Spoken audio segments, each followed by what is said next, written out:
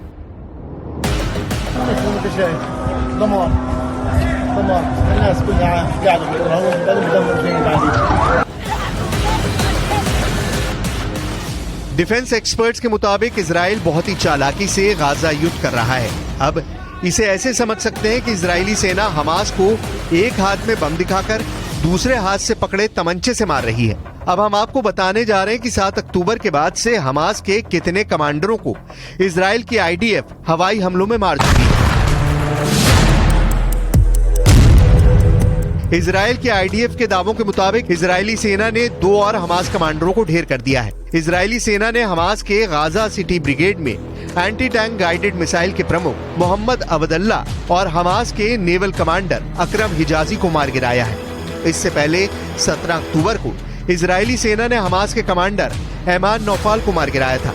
नौफाल ने इजरायली सेना और आम लोगों पर कई हमलों को अंजाम दिया। 14 अक्टूबर को इजरायली सेना ने हमास के 2 बड़े कमांडरों को मार गिराया। इसके अलावा हमास के टॉप कमांडर बिलाल अल कदरा इजराइल हमले में मारा गया है। बिलाल दक्षिणी खान यूनिस बटालियन में नहबा बल का टॉप कमांडर था। वहीं 7 अक्टूबर को इजराइल पर हुए हमले को लीड करने वाले कमांडर अली कादी को भी इजरायली सेना मार चुकी है। अली कादी को मारने का काम इजराइल की इंटरनल इंटेलिजेंस एजेंसी शिन बेत ने किया है। इसी तरह हमास का एयरफोर्स हेड मुराद अबू मुराद भी इजरायली हमले में मारा जा चुका है। इजरायली फोर्स इस्लामिक जिहाद हेडक्वार्टर को भी एयर स्ट्राइक में ध्वस्त कर चुकी है। इजराइल सेना गाजा में हमास के 3,000 अड्डों को तबाह कर चुकी है। Hamas kidnapped women, children, elderly, Holocaust survivors. I know you share our outrage on this, and I know you share our determination to bring these people back. On October 7th, Hamas murdered 1,400 Israelis, maybe more. This is in a country of fewer than 10 million people.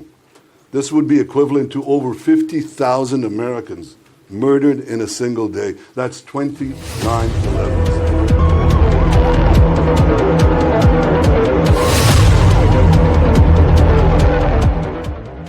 Gaza city के अल Ahli अरब city hospital पर rocket से हमला Israel ने किया या फिर फिलिस्तीन Islamic जिहाद के लड़ाकों ने?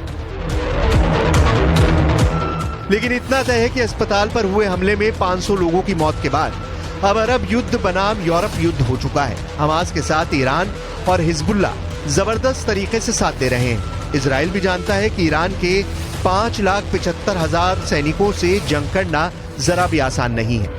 इजराइल के पास सिर्फ 1,73,000 सैनिक हैं। इजराइल की 4,65,000 की रिजर्व फोर्स को जोड़कर भी इजराइल ईरान के आसपास नहीं टिकता है। अब देखना होगा कि गाजा सिटी के अल अहली अरब सिटी हॉस्पिटल में मारे गए 500 से ज्यादा लोगों की मौत का बदला ईरान, हिजबुल्ला और हमास कैसे लेते हैं।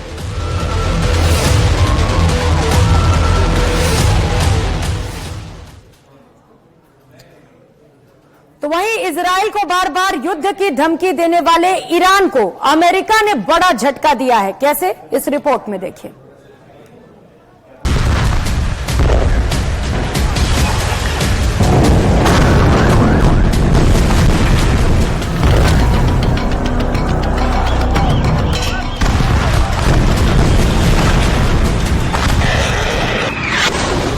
ईरान अपनी जिस ताकत के भरोसे इजराइल को मिटा देने की धमकी दे रहा है, ईरान के उस फन को कुचलने की तैयारी कर चुका है अमेरिका। हमास इजराइल युद्ध के बीच ईरान गाजा पर इजराइल की बमबारी से बौखलाया हुआ है। वो बार बार युद्ध में सीधे उतरने की धमकी दे रहा है। ईरान के सुप्रीम लीडर बार बार इजराइल को गाजा पर हमले रोकने की चेतावनी दे रहे हैं, लेकिन इजराइल अपने मिसाइल धमाकों की गूंज में ईरान की धमकी को अनसुना कर दे रहा है। लेकिन ईरान की हर हरकत पर अमेरिका की पूरी नजर है। इसीलिए ईरान हमास इजराइल युद्ध में कूदे उससे पहले ही अमेरिका ने उसके पर कतरने की तैयारी शुरू कर दी है। अमेरिका ने ईरान के खिलाफ बड़ा कदम उठाते हुए ईरान की बैलिस्टिक मिसाइल प्रोग्राम और ड्रोन प्रोजेक्ट पर नई पाबंदियों की घोषणा कर दी है। अमेरिकी विदेश मंत्री एंटनी ब्लिंकन ने ईरान पर नए प्रतिबंधों की जानकारी देते हुए ट्वीट किया है कि आज संयुक्त राज्य अमेरिका ईरान के बैलिस्टिक मिसाइल्स और यूएवी कार्यक्रमों का मुकाबला करने के लिए नए प्रतिबंध लगा रहा है।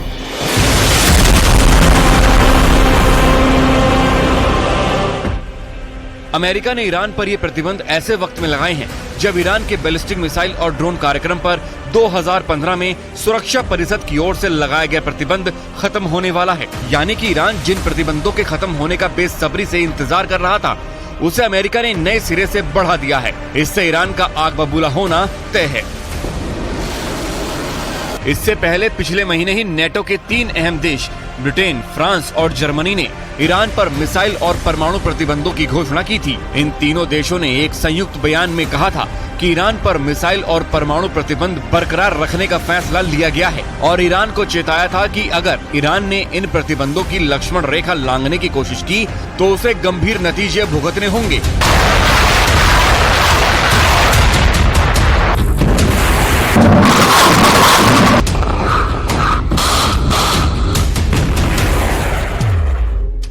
कुल मिलाकर अरब देशों का लीडर बनने की ईरान की चाहत पर अब अमेरिका समेत यूरोप के नेटो देशों ने पानी फेर दिया है। ईरान पर लगा नया अमेरिकी प्रतिबंध उसके लिए बड़ा झटका क्यों है, जरा इसे भी समझ लीजिए। दरअसल यूक्रेन रूस युद्ध में दुनिया ने कीव में ईरानी ड्रोन से मची तबाही देखी, जिसके बाद अमेरिका के कान खड़े हो गए। यूक्रेन से एक ईरानी ड्रोन के मलबे को हासिल कर जब उसकी जाँच की तो उसके होश उड़ गए। जांच में पता चला कि ईरानी ड्रोन में लगे आधा से ज्यादा कलपुर्जे अमेरिकी कंपनियों के बनाए हुए हैं, जिसके बाद अमेरिका को ईरान की चालाकी और चालबाजी समझने में देर नहीं लगी और उसने अमेरिकी कंपनियों से कलपुर्जे आयात करने वाली करीब 1 दर्जन विदेशी अंतर्राष्ट्रीय कंपनियों पर बैन लगा दिया। इससे ईरान छटपटा उठा क्योंकि कलपुर्जों की सप्लाई बंद होने तक ईरान का ड्रोन कार्यक्रम ठप पड़ गया, जिसके बाद वो रूस को भी ड्रोन सप्लाई नहीं कर पा रहा था। इसीलिए ईरान ने रूस के साथ समझौता कर मॉस्को के करीब एक ड्रोन फैक्ट्री लगाने का फैसला किया।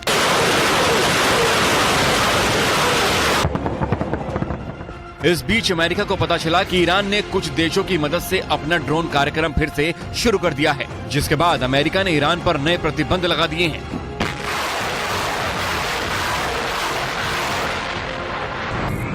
नए प्रतिबंधों में ईरान के साथ साथ हांगकांग, चीन और वेनेजुएला के कुल 11 कारोबारियों 8 संस्थाओं और 1 जहाज पर पाबंदी लगा दी गई है।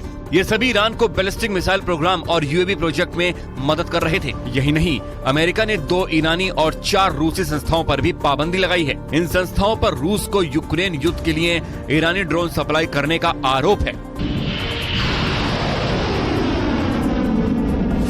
नए प्रतिबंधों का ऐलान करते हुए अमेरिका ने चिंता जताई है कि वो और उसके सभी 45 शांति प्रिय मित्र देश ईरान के बैलिस्टिक मिसाइल और यूएवी प्रोग्राम के विकास से बहुत चिंतित हैं। इसीलिए तेहरान को चेतावनी देने के लिए उन्होंने ये पाबंदी लगाई है। अमेरिका ने साफ कर दिया है कि वो ईरान के मिसाइल और यूएवी कार्यक्रमों के खिलाफ चुप नहीं बैठेगा। ईरान पर लगी नई पाबंदियों के बाद उसकी मुश्किलें बढ़ने वाली हैं, क्योंकि अमेरिका समेत 45 देशों की सरकारी और निजी कंपनियां ईरान को बैलिस्टिक मिसाइल से संबंधित कल पुर्जे और उपकरणों की आपूर्ति रोक देंगे, जिससे ईरान के बैलिस्टिक मिसाइल प्रोग्राम और यूएवी प्रोजेक्ट दोनों को बहुत तगड़ा झटका लगने वाला है।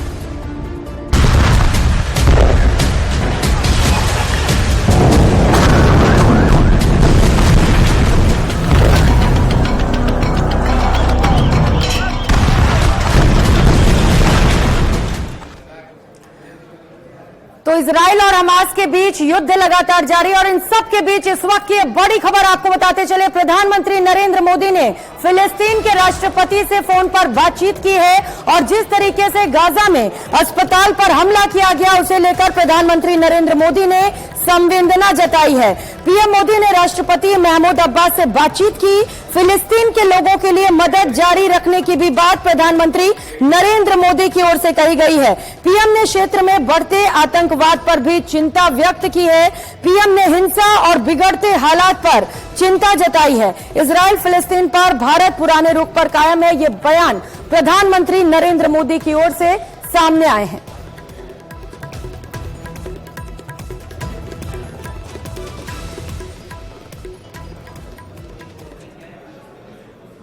फिलहाल यहाँ रुकेंगे।